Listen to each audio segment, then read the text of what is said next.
Okay. Welcome, Tamra. Welcome, Y. And for those of you who are watching the replay, welcome. As a reminder, my name is Adina Barlow, and I'm a life coach who teaches you how to have a great relationship with yourself so you can have a much better relationship with all of your other people. Today, we're going to talk about feelings and needs and strategies. So often we take action or look at other people's action or our own, and we're like, oh, that's bad, or oh, that's really good.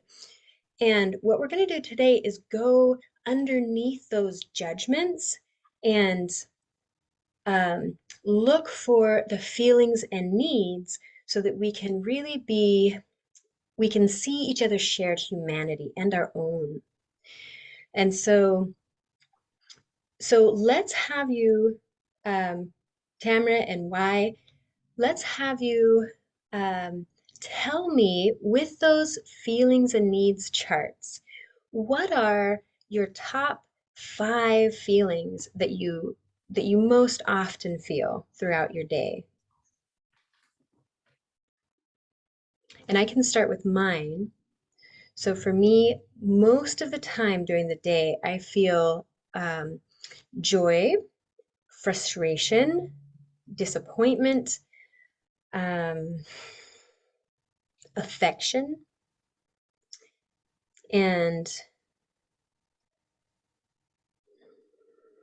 hmm, anticipation.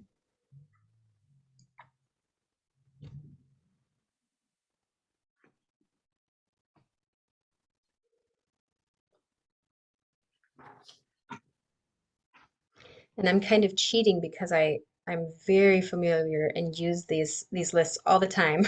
So so it is easier.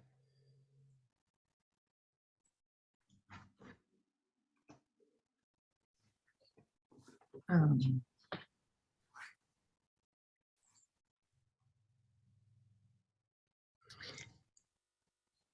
you know, it's like for me,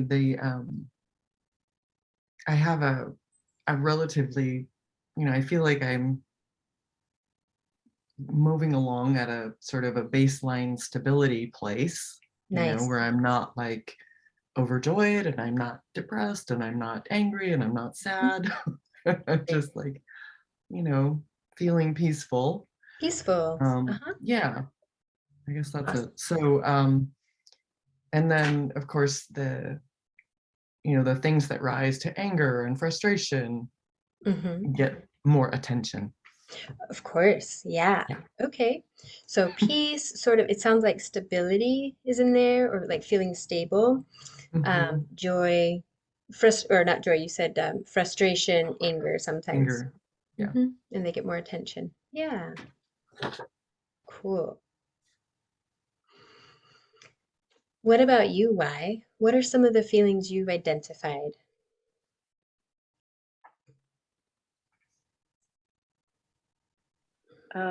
I could definitely say joy is one. Joy? Um, this is a long, this is a lot to five to choose five from. You know, and you can do less than 5. That's totally fine. Or more. I also, I'm looking at the disconnected ones. One of, um, um, I'm gonna just say disconnected Disconnected. and um, impatient Impatient. and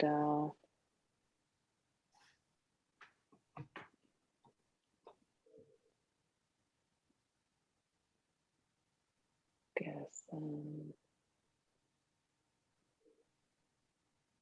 guarded, I guess. Guarded. Yeah. Yeah. I definitely feel those sometimes as well. What about you, Tamara?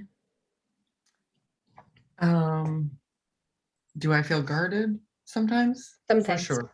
Yeah. Yeah.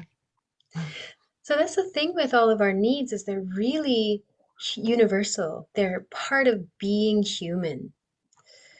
And um, and so it's a way to really see our shared humanity with each other is to recognize our feelings and other people's feelings. So let's go to the needs list and pick out 3 to 5 needs that are top for you, that are the most important. And for me, security, freedom, meaning, understanding, and empowerment are some of my biggest needs. Actually, I would say to matter is more important than security to me.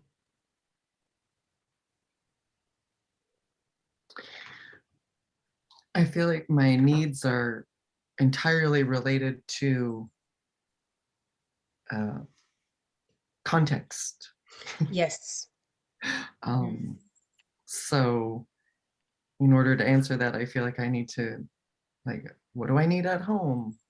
You know, what do Okay. I need at work? What do you Mhm. know what I mean? So that gives me a little Great. more structure. Uh-huh. Let's Um, pick at home with your close relationships. yeah.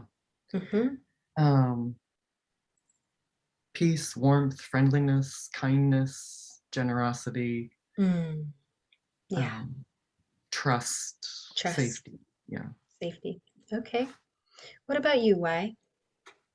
Um, I, I would say connection, understanding, to matter. The matter. Yeah.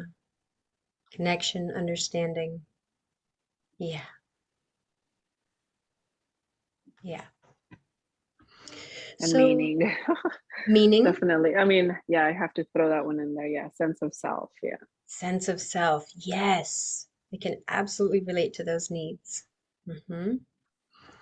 So when we look at our feelings and needs, as a reminder, we talked about this in the first class, but as a reminder of the mental model that we are using here, instead of the model of good and bad, right and wrong, where somebody is at fault and somebody is a perpetrator, somebody's a victim, um, we shift over to a model that everybody has feelings, everybody has needs, and we each have a different strategy to meet those needs based on our feelings and based on our experience.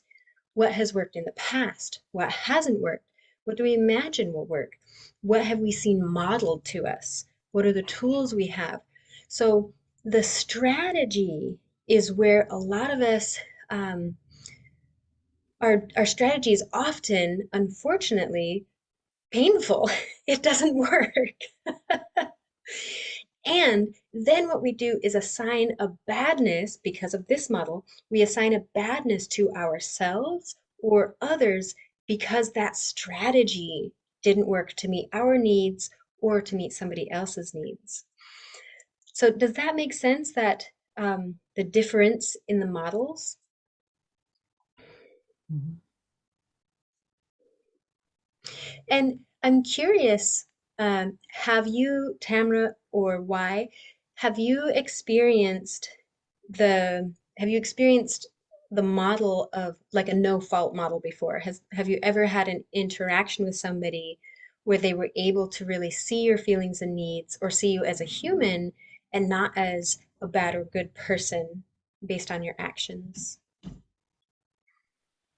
Yes. Yeah. I've had experience with the nonviolent communication, and I've had contexts and situations. Yeah. Hmm. Cool. And how does it feel relative to the other model that is that like you're bad or you're good or I'm bad or I'm good? Hmm. It's a much kinder, nicer, pleasurable world to live in. Yeah. Yeah, more pleasurable. I like that. Mhm. What about you, why?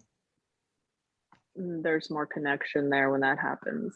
More connection. Yes.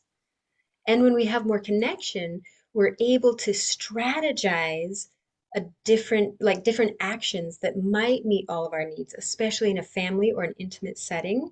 We need to be able to negotiate and strategize together. And so staying connected really helps that.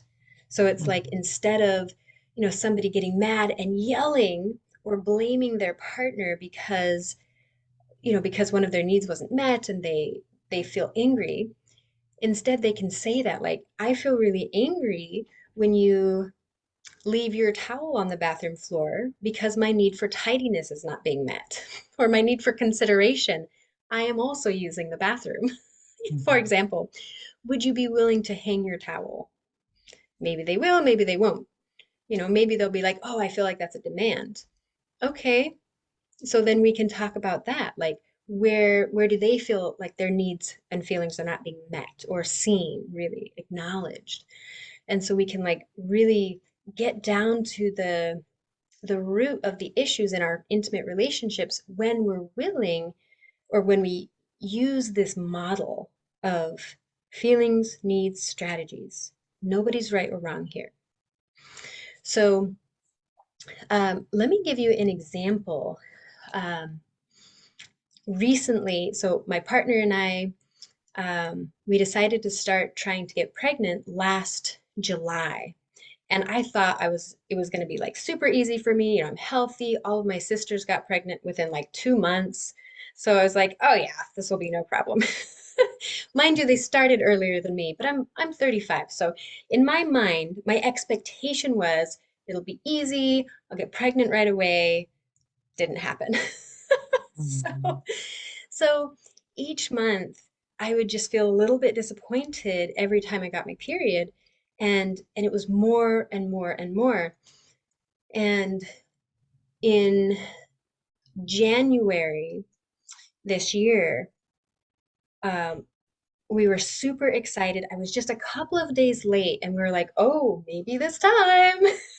Mhm. And my partner was excited. He was talking about like, oh, this is maybe anyway, we were just like starting to feel into the future. And then I woke up the next morning and I got my period. And I went into the kitchen and like started working. So one of my strategies to um well, maybe my strategies to meet my need for peace. Um, But one of my strategies when I have emotions that I haven't yet acknowledged or welcomed is that I'll work. I'll distract myself by becoming busy. So I I started working on the computer, answering emails, etc., which is totally not my morning routine. So then I felt upset at myself because I didn't do my exercises, which I normally do. And then when my partner came in to do his exercises and he was playing his music, then I felt irritated at him. And I started to get angry. And then I was like, "Oh, something's going on here. I have no like there's no context for me to be angry at him." So I went into my room and sat in my little reading nook and just like checked in. Okay, what's going on? And I felt my body. I felt, just like really tuned in.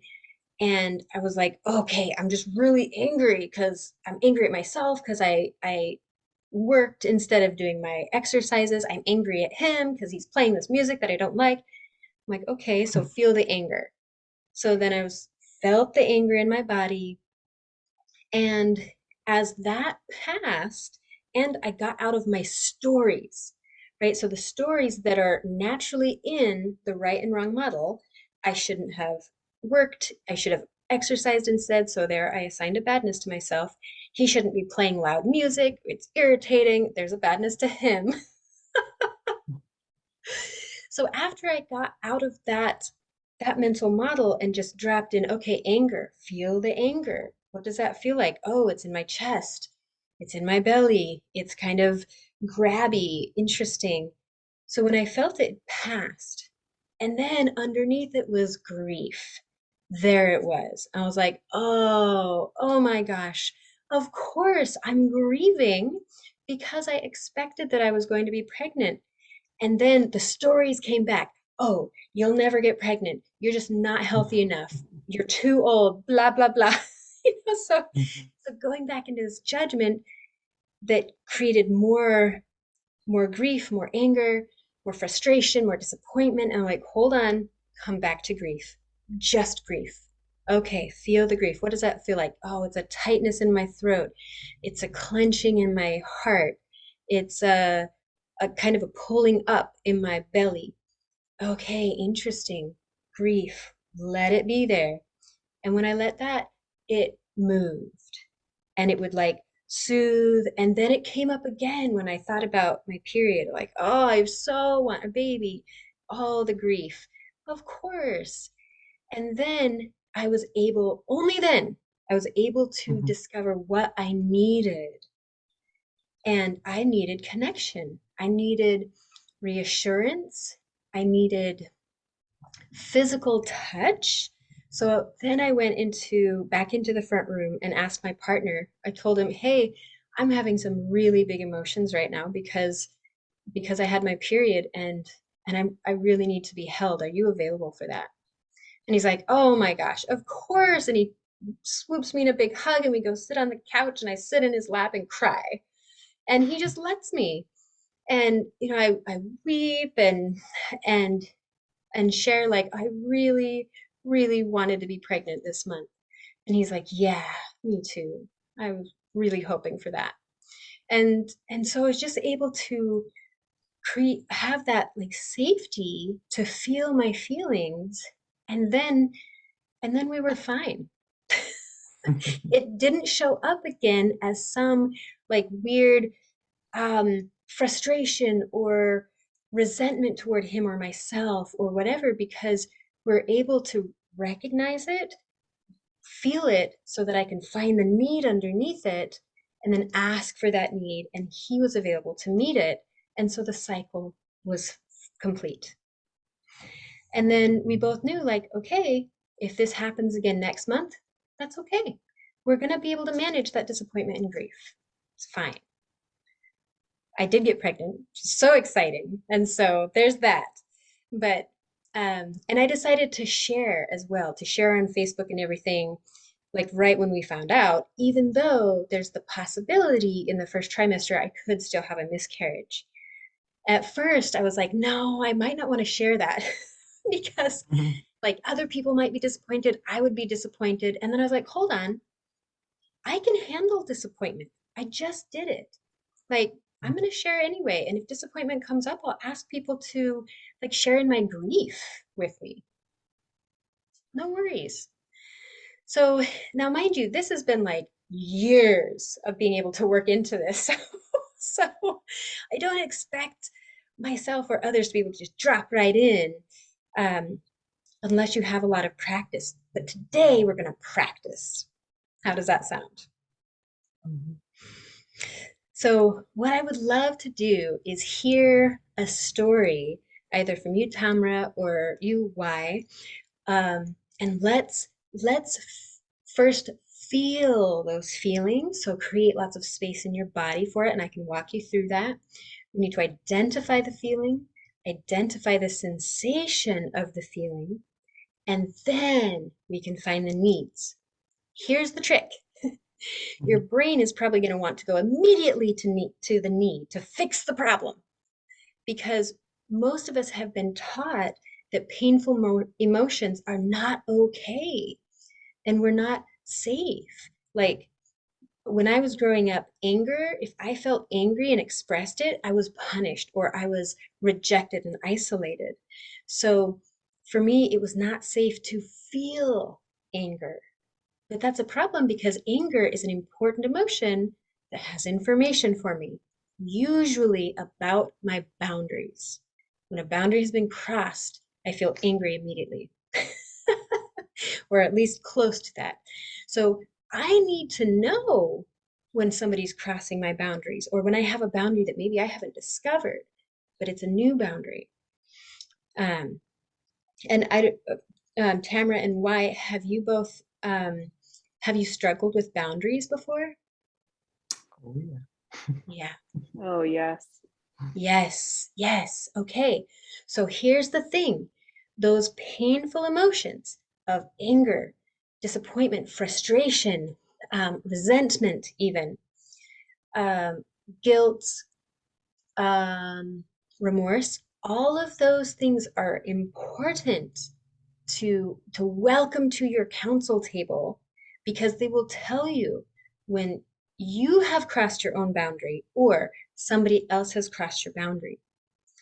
So, most often, what I find with myself and my clients is the struggle with boundaries is because we push away those painful, unwanted feelings that are trying to serve us, that need to serve us.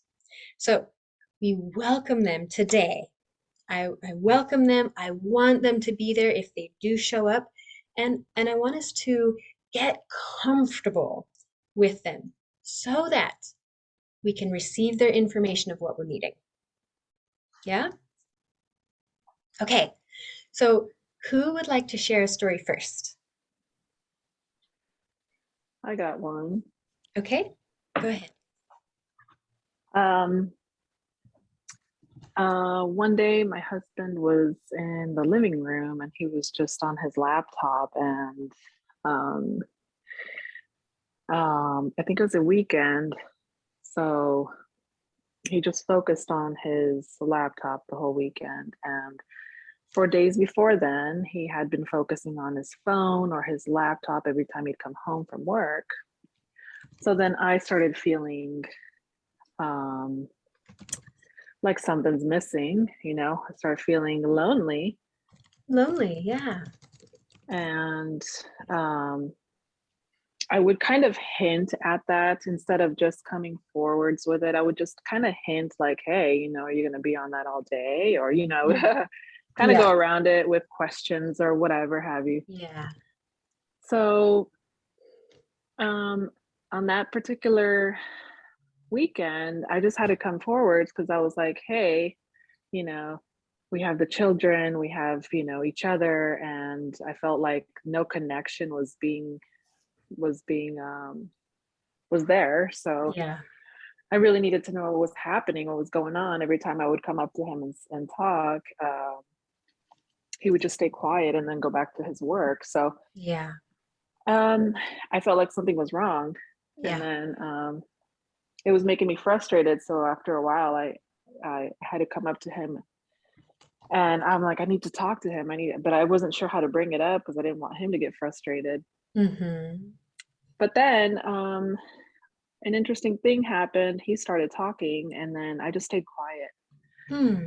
And the more I stayed quiet just to listen to him, the more he would tell me what was going on. Hmm. So that I learned something that day.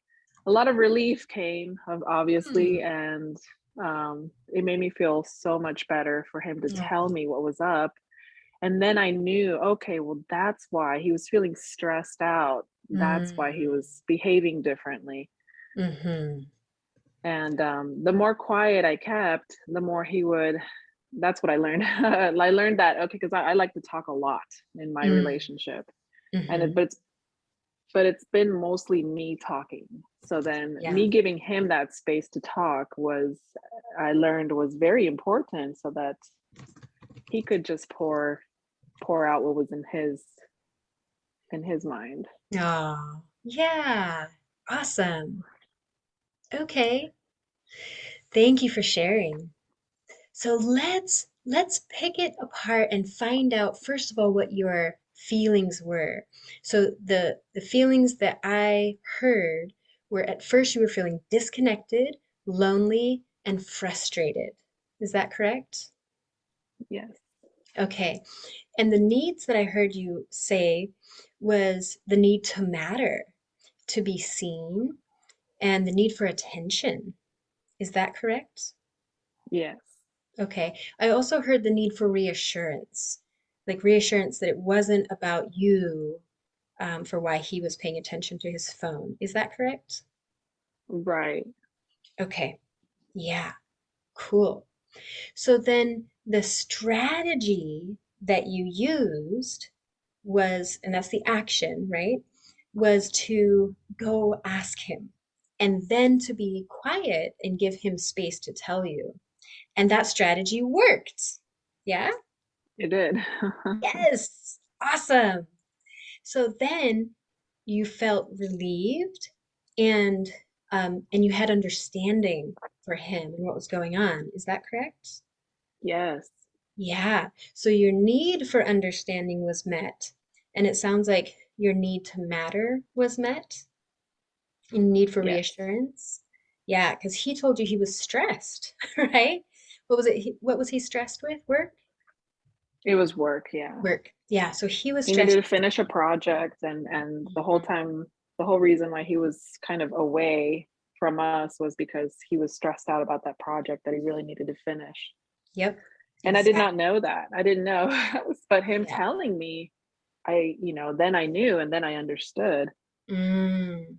So it sounds like at first you also feel confused? Um, a little, not so much. Okay, It was mostly just mostly the like frustrated. frustration, I guess. Hmm. Yeah. Yeah. Okay, good. So notice how your frustration, right? That emotion that in the model of right and wrong, we're not supposed to have it. It's bad to have frustration, right? But notice how that frustration drove you to then ask him. So it gave you this information like you really need to know what's going on. Your need for connection, for attention, your need to matter wasn't being met in that moment. And frustration, as your information buddy, was there to alert you. Right. Wonderful. Yeah. So your feelings are all, I mean, really benign. Like, um, it's like the wind is blowing or the wind is still, right? Or maybe, oh, the waves of the ocean is how I like to see our feelings, our human, normal, natural feelings. They're waves. And sometimes those waves are big, sometimes it's stormy, sometimes those waves are small, sometimes the ocean is a little glassy. And it depends on where in the world you are, where the ocean is a little different, but it's always um, coming in and going out. Always, always, always, right? It's natural and normal. So with our emotions, all of them are natural and normal and benign in and of themselves. Where we get in trouble or where we can cause pain and suffering to ourselves or others is through the action we take or the strategy we use to meet needs that our feelings are alerting us to. Does that make sense? Yes. Cool. So it's like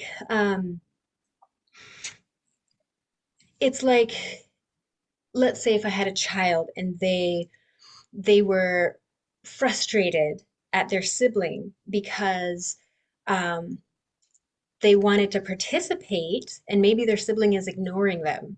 And so they hit their sibling. Then I would say, hey, Tim, it's okay to feel frustrated. I see that you're frustrated, and that's okay. It is not okay to hit your sister. So we want to separate the feeling from the action. And the action, like why in your story you discovered that the action or the strategy that really worked to meet your needs was to ask the question of your husband and then to stay silent, to give him space to tell you. So you discovered an action that worked. In the past, I'm guessing that you tried actions or strategies that did not work. Is that correct? Yes. Yeah. And there's nothing wrong with you because of that. Do you see that? Yes. Yeah, it's just a strategy that didn't work. Okay, cool. Moving on. Next strategy. Does this one work? No. Okay, next strategy. Does this one work? Yes. Uh, Oh, let's do it again. Yeah, I've kind of said that to him in the past. Like if I didn't care, I wouldn't come up and say anything. Yeah. Yeah, but since Yeah. I care, since I have feeling for him and for us, that's why I have to say something if my Yep. needs are not being met. Yeah, Yes, exactly. Exactly. It's important in your relationships. You are the center of them. And when your needs are not met, you cannot be fully available or happy or connected and engaged with your partner or your child or your parent or whoever you're engaging with. So that's true. your work to identify your own feelings and let yourself feel them without assigning a badness or wrongness and buying into the the judgment stories in your own head about others or yourself. So you just like, okay, thank you for sharing, brain. Thank you for sharing the stories. I'm going to feel the feelings. What does this? Oh, there's a tension here. There's a tightness there. This feels like a tugging or a pulling here. So we just go to the body, to the body, to the body. And then when we've created space, it's like we have opened our arms and said, welcome, emotion, information buddy. Tell me your things, enlighten me. Okay, you have a need to be seen and it's not being met right now. All right, then we can go back to the brain and say, all right, brain, let's decide a strategy. Yeah. Yeah. And and when we punish ourselves or shame ourselves, we're stuck in this model of badness or goodness, and we cannot see the other person as ourselves. We like lose our shared humanity, and that's where wars happen. You know, wars within family where people beat each other up or yell at each other, call each other names, or leave, or with ourselves where we beat ourselves up or tell ourselves stories like I'll never be good enough, I don't have what it takes, blah blah blah. so so we're getting away from that and using this model where nobody's at fault. We all have feelings, we have needs, and we have a strategy that either works or it doesn't work, and that strategy can change like that. We can absolutely decide a different strategy and try it again. So great job in your story with your husband. Great job trying that new strategy and finding one that works. So tell me, what do you imagine he felt in that moment? Um, well, I was so happy after the that communication that I told him thank you for letting me Mm, know because I didn't know that that was going on, and mhm. I told him I'd give him his space because I knew that he was stressed and that he needed to Yeah, finish something at work. So yeah. it really helped. He probably um, I'm not sure how he felt, but Okay. if Let's anything, I would guess. say probably a little bit lighter Lighter. since Okay. he was able to tell me. So Um, maybe relieved? as well, I think yes, that I wasn't being tense anymore Mm, too. yeah. I'm not sure. So maybe he I'm just kind felt of you assuming. totally. Right now, we're just guessing, and the only way we would know is to ask. Yeah, we would just be like, I mean, if you were curious about his emotion at any point, you could guess, right? And the guessing is important because it lets them know that you care about them enough to try and guess their feelings, even if it's wrong. But if you tell them their feelings, that is not asking, and then they might get upset because it's like, well, you don't know me. But you might say, oh, do you feel relieved right now? Yeah, I feel relieved. Okay, do you feel a little bit more peaceful? Yeah. Or maybe no. No, not really. Oh, interesting. Do you feel connected? Yeah, I feel connected, you know? So you can ask. Nothing wrong with asking. Okay. Yeah. Now tell me, what do you imagine, which needs of his do you imagine were met by your actions?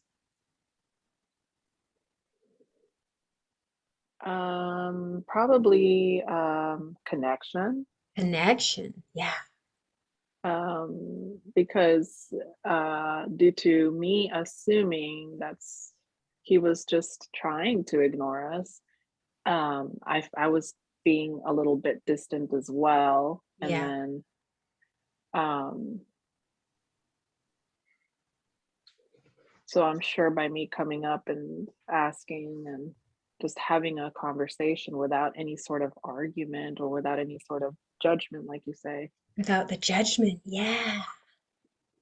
I think he was um, and then him being able to just kind of tell me what was going Hmm. on and just for me to listen, I think that was what Yeah. he needed. So it sounds like his need to be heard, to be understood, and his need for space, spaciousness, and his need for connection might have been met. Again, we're just guessing because we haven't asked him. Right. Yeah.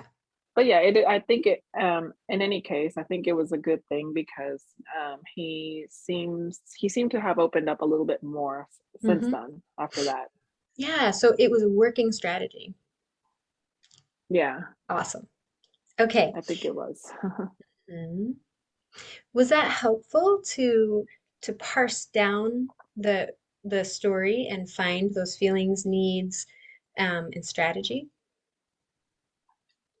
Yeah, because after I think it was mostly due to my own emotional state. I went through the frustration and then, being a little upset and, I'm having to do everything by myself. And then after a while of feeling those things, I'm like, you just got to let it go because I don't want to hold all that in. Hmm. And then it turned into kind of like sadness, right? The loneliness and Sadness. this, it Yeah. kind of turned to sad. And then you go through this wheel of emotions. And then afterwards, you're like, well, what am I doing? I'm just kind of assuming it all. And Yeah. let me just go up and, see Ask. what do I have to lose? Yeah. Yes. Let me just talk instead of just, being so passive aggressive about it. Yeah. Hmm. Yeah, and so passive aggression is a strategy that it sounds like you've used in the past that doesn't work to meet your needs, to be seen, to have connection, um, to feel like you belong, etc. Yeah. Oh yeah, big time. That one has not Hmm. helped at all. Yeah. So it's really the strategy that we can look at and say, that strategy doesn't work. Nothing wrong with you, nothing right with you. The strategy doesn't work. And the Uh, strategy of passive aggression. Now, let's say, however, that you are, um, let's say you're in a prison and um, you are surrounded by bullies, by people who have more physical strength than you. Passive aggression might actually work to to get your need met for more safety, right? So that strategy in and of itself is not bad. It does work sometimes. Children use passive aggression a lot because they're physically smaller and mentally less um, mature to know what else to do, right? So now we get to learn new tools and strategies that can replace the ones we did use as children that worked then and don't work now. Does that make sense? yes. Cool. Okay. Tamara, would you like to share a story? Sure. Okay. So I'm involved in this training program for body work, and we had a session online this in February because of the COVID variant and whatnot. And I anticipated what is characteristic of this instructor which is to change their mind or do things at the last minute.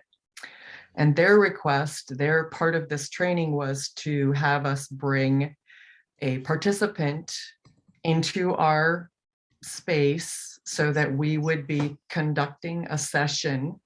It's a movement session online as part of our training, and that would occur for 1 hour on 2 different days. You could be 2 different people. Okay, so that's the setup.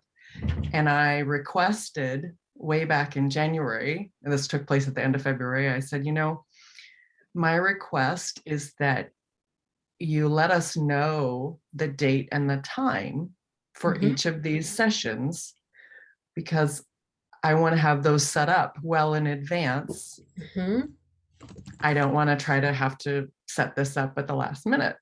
I didn't say it that way, but my request was, could you please let us know this date and time 2 weeks in advance? 2 weeks in advance. Yep. Yeah. Clear request. So, 2 weeks in advance, give or take a few days. An email came in that said, okay, here's Tamara, this is when you're doing your session, Saturday at whatever, Sunday at whatever time. Okay. I immediately texted my people that I had begun to line up for this. And I said, okay, your session is at this time.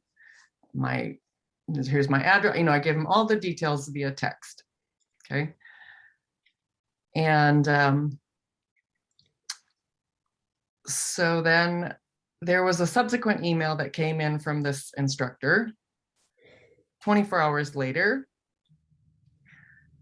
that said, oh, there's a slight change. And I failed to read and compare, like pull up the other email, pull up this one, read it all the way through and do all the comparison and figure out exactly what changed. I did not do that. I did not do that. So she didn't tell you the change. No. She just said there's a slight change. And that there was a new list of who's doing what when. Okay. And I interpreted wrongly that it didn't affect me. I made a wrong interpretation because I did not spend the time that it took to really go back and forth and do all that comparison. And this is exactly what I wanted to avoid. Yeah. Okay. Right? Because I know this woman. Yeah. I have experience with her. Yeah. Anyway, so the day comes, Saturday morning, and I sent my text. So that was ancient history. And it was supposed to be, okay, 10 a.m. I was supposed to have so-and-so come. And they're not arriving. And I'm feeling really anxious. And I'm like, okay, what's happening? Oh, well, she's sometimes late. Okay, all right, okay. And then I pull up my text that I sent to that person. And I'm reading it and I'm saying, okay, oh, I told her 2 p.m. And then it just threw me into like this space of like whirling, like what happened? What went wrong? Where? When? And yet I'm in the moment on this Zoom class and I'm supposed to be starting my session. Yeah. Yeah. Okay. What were you feeling? I heard anxiousness, confusion, overwhelm, and frustration, and quickly, anger. Anger. Yes. Anger. Good. You bet. Big time. Yep. And I also felt, I knew the other person would feel disappointed. And I also felt disappointed because they felt, my client, whatever, So, yeah. Okay. So how did you, tell me the rest of that story? Well, what did you do after that? This woman proceeded to offer me another option. We went with that. We did the session. And what I noticed, this actually took me 2 days to work through this. Mm-hmm. I'm kind of slow. Anyway, I was holding that anger throughout the rest of this training. Mm-hmm. It came down and I participated, but I wasn't fully engaged in this training. I was Yeah. not fully learning. And the core of me was holding tension with that anger. Yes. Okay. Mm-hmm. Yeah. And this person actually apologized on the first day that this occurred, several hours into this training. And Mm-hmm. it made me even more furious, like, oh, really? Why are you apologizing? Which person apologized? The teacher The or person, the? the instructor that this miscommunication occurred with. So she So apologized she for. was accepting responsibility for something that I hadn't even figured out like what went wrong yet. Ah, okay. And you felt furious. Yes. Because Yeah. Okay. yeah, Mm-hmm. Yeah. yeah. Cool. So, first of all, tell me, do you hold judgment about yourself, or have you assigned a wrongness to yourself for feeling anxious, overwhelmed, confused, frustrated, angry, disappointed, and furious? Well, in the moment, because I didn't know like what happened, but Mm-hmm. none of the other participants had made that same error, Mm-hmm. right? They all had their people, it was the right time, Mm-hmm. but I had messed up. So yes, I definitely assigned blame to my, like, what Mm-hmm. did I do wrong? Yeah, yeah, And I okay. was also in the midst of blaming her because she had also Uh-huh. accepted some sort of responsibility in her Mm-hmm. apology. Yeah, yeah. Yeah. Okay, cool. Thank you for sharing. Yeah. So let's pick it apart into feelings and needs. And again, the feelings I heard were anxiousness, confusion, overwhelm, frustration, anger that turned into furiousness, and disappointment. Is there anything else? No, that's good. That's plenty. Yeah, yeah. Okay, yeah. So the needs that I heard in your story was a need for consistency and predictability, and Absolutely. a need for planning, which is planning is kind of, well, I think planning is more of a strategy to meet your need for Yeah. consistency and predictability. Mhm. And competence. I heard a need for competence and ease. Are there Yeah. any other needs that you could identify there? A need for professionalism, like in Professionalism. relation to the client that I had made this arrangement Yes. with. Uh-huh. Yeah. Yeah, so it sounds like integrity and competence. Yeah. Is that like, does that define Yeah. professionalism for you? Yeah. Yeah, integrity. Yep. Cool. Okay. How does it feel identifying those needs that your feelings alerted you to? Um, it helps to really I don't know, I come to this word anchor, but it helps a Anchor. settling. Yeah. Um, I went to my NVC Uh-huh. chart in this moment or, over that weekend, but Nice. I didn't get to the needs. I Mhm. was still so in it. And I Yeah. ended up going to this totally other place in a spiritual perspective, which is Mm-hmm. not a relational perspective. Mm-hmm. And I went to this place of this is just this phenomenon. She's just doing her. And I Uh-huh. need to just, you know, be at peace with that somehow. Okay. And Yeah. that is if I don't want to have some kind of, intimate relationship with her or, yeah. So anyway, there's still something to be worked out there, but Yeah. So yeah, so it sounds like your strategy to meet your need for ease was to sort of go into the spiritual, like, let me just create peace around it. Let me just like change my mind to create right. peace. Let me modify myself to create peace. That was a strategy. Yeah. Did it work? It's still there. I mean, Okay. this experience does need some kind of addressing to bring Yes. resolution to Okay. it, because I So will be in her relationship again. yes. So then no, it didn't work. Yeah. So this is good information. We need this information, right? And there's no amount of judging you, right? When you have a strategy that didn't work, okay, new strategy time. And then we try a Mhm. new strategy. Maybe it will work, maybe it won't. We don't know until we try it. And then when that strategy doesn't work, okay, put that strategy aside, new strategy.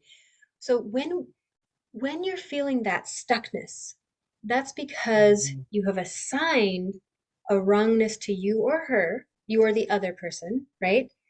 And um and you're that like resistance to the feeling and the assignment of wrongness, that's what keeps you stuck. And it's sort of like going to the ocean and saying, stop moving.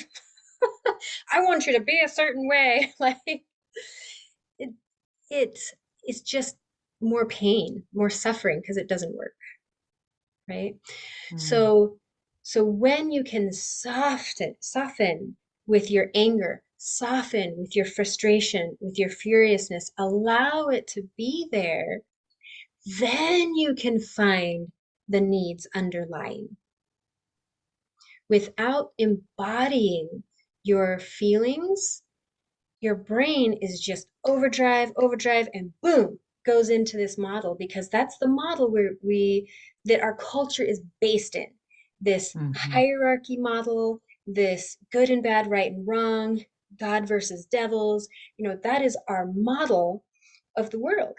And so our brains are trained in that way. Naturally, we go there.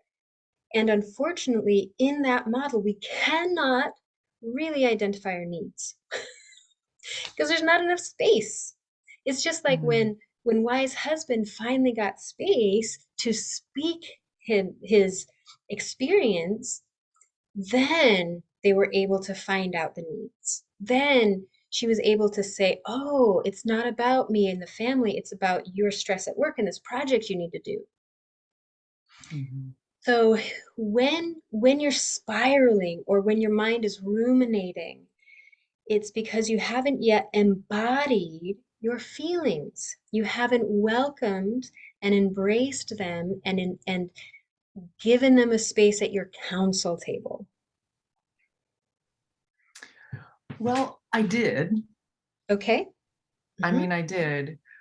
And yet, every time I think about that, there's still this unrest, Okay, cool. something unresolved. Yeah. Yes, so the need, what is the need that is unresolved?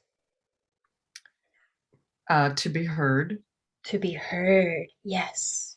because Okay. what I experienced was the apology came before I even had a chance to be heard. Ah, okay. Yep.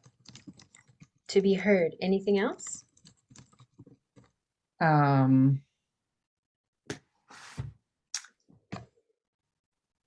well, I mean, I guess I somehow want to invite and help me understand, like, hey, what's going on here? Ah, understanding. Your need for understanding hasn't been met yet. Is that correct?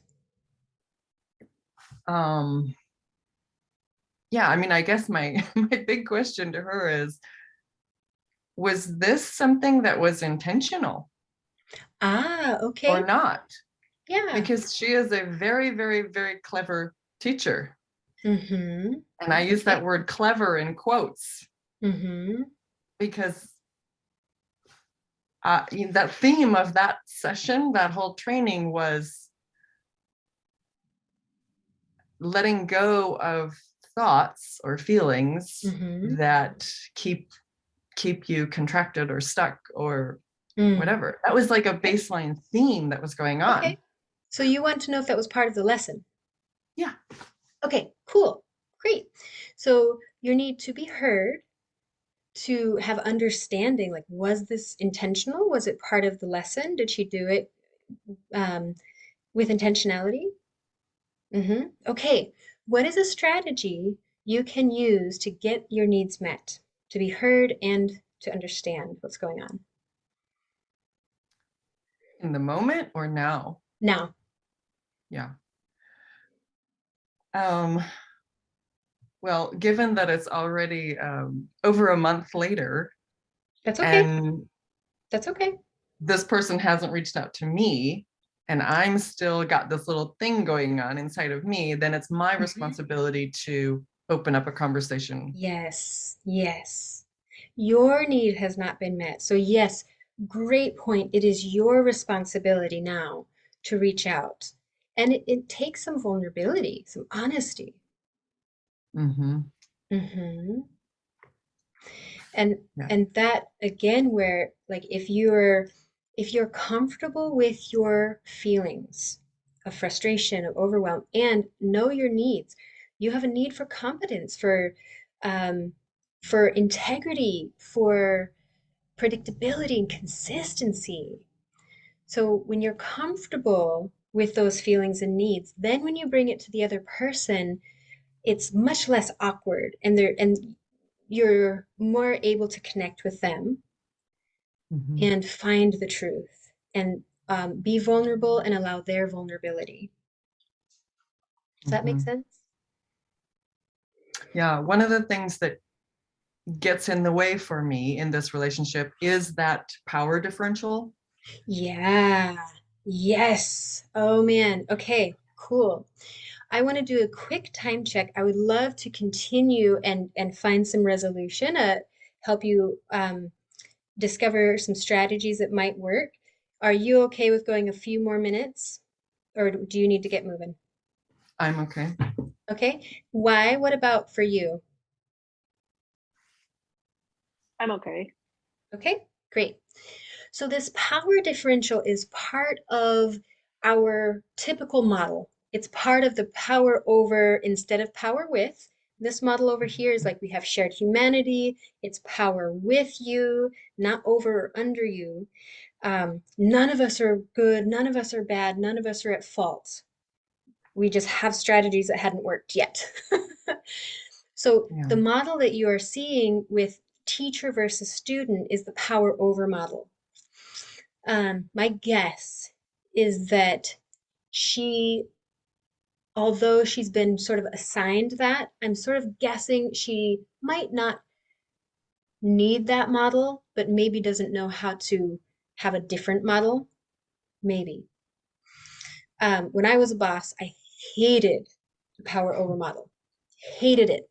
I refused to be a boss because that is the model that seems to be expected. And I hadn't yet figured out a strategy to um, to have a power with model and still be the responsible person for getting everything done, right? So my strategy on that one was to just be my own boss only, not have other people work for me. And that's Mhm. working so far. So we'll see in the future if that changes. But in this, like understanding that, yes, you are in a power over model, is there a strategy you can use to shift that model in your mind to a Mm. power with model? Mm.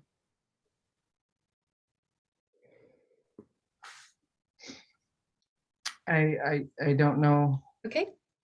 how to May do I that. may I make a recommendation? Sure. Ask. Ask her. It's vulnerability. Like speaking your truth is vulnerable. Asking is vulnerable. Um, so what if you were to ask her, like, hey, I still feel kind of upset by the situation a month ago, and I would really like to feel at peace with myself and with you in the class so that I can be much more engaged and learn more. Would you be willing to have a conversation with me about my feelings and needs regarding the situation? Hmm. So it's instead of let's talk about this situation, you're asking the other person to listen, Yes. to help me be understood. I'm not sure what the goal is. Well, Be understood your or need to understand my be feeling. your need to be heard was not met, right? Yeah. Yeah. And so you're asking her to meet your need to be heard. Okay. Hmm. And it could be just that, like, I recognize that in that situation, my need to be heard was not met, and I would really like to express to you what I felt and needed during that time so that I can feel more connected now and more engaged in class. Are you available for that? Mm-hmm.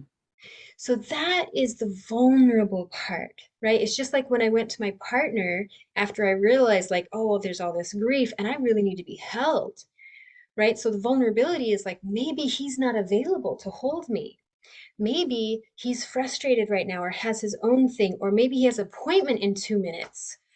you know? So Mm-hmm. the vulnerability is the possibility of being rejected. Is this the doorway then to getting out of the other model and into this other model? Out of the Yes. blame judgment model and into this other model? It is. Yes, I love that you put it that way. I have not, like, I didn't visualize Mm. it that way, but Mm. yes, yes, Really? it is. Hmm. Tell me So more I have a about what you see. question. Uh-huh. Go ahead, why? Oh, sorry. And in this scenario, is it about being seeing each other as equals rather than one is higher than the other? I think it's about seeing each other as human, As human. Yes, as human. Yeah. right? I mean, it's just like that vulnerability opens the door into this landscape where all beings are equal or not. They're all Shared just humanity. are. Yeah, We we just just are. are. We all are. Yes, we Yeah, are all human. yeah. Yeah. Or So, sensitive beings, because you could be interacting with a non-human, but be compassionate, caring, et cetera, et cetera. Yeah, not yes. power over. Yeah, Exactly. yeah. Yeah. So the doorway out of the power over model and into the power with is through vulnerability and asking, Okay. making a request to meet you where you're at with your Yeah, shared humanity. yeah. Yeah. Thank you. You're I welcome. have a question. Uh-huh. It's kind of a not to be not so much for this particular topic, but like, oh no, let me come back to it because it just flew out of my mind. Okay. I had other things come into my head and then it just kind of flew out of my mind. I'll come back to it. Yeah. Sorry. Thank you both so much for sharing your stories, for picking it apart, your willingness to be vulnerable and honest about your feelings and your needs, even when it was a little painful. Thank you. That was Thank really you. helpful. It meets my need for understanding, for learning and growth, and and really for peace. Like I want peace and harmony in our world, and it starts here. It starts with me, it starts with you, and it starts with our close relationships because we are the fabric of society. And when we shift, society shifts. It must. There's no way it can't. So your willingness to do your work now, thank you. Thank you for practicing courage, for practicing vulnerability, and for getting it wrong a lot, for finding lots and lots of strategies that don't work, and to continue coming back and hopefully holding so much compassion and grace for yourself and for others. Yeah. All right. Why? I see that you have a question real quick, and then we're going to wrap it up. Okay, I remember now. um, so in this scenario, I understand that if you need to continue to see the person, you need to work through that if you're still feeling the emotions, right? But is it okay? Is it ever okay if you're not going to really be seeing that person to just drop it? Like just Sure. drop them from your life, basically. Is that okay to do? I mean, so that is a strategy, right? And if Mhm, that strategy meets your needs, absolutely. mhm, Okay. Gotcha. Yeah. Let's say, for example, if you have a need for learning and growth, that you could take the opportunity with that person to work through it and meet your need for opportunity or for learning and growth, then you could take that opportunity, but you don't have to. Again, mhm, we're in a model of choice, of power with no rightness, no wrongness. So, whatever you choose, if it meets your needs, great. And if it doesn't, your emotions will alert you. mhm. Okay. Yeah, Hmm. cool. And there's always time, there's always more opportunity to try again. Always, always, always, until we're in the ground. And if you believe in reincarnation, there's still more opportunity. so, so give yourself grace and time Mhm, and patience. You'll get it. mhm. All Okay. right. Thank you so Thank much. you. I'm going to stop the recording and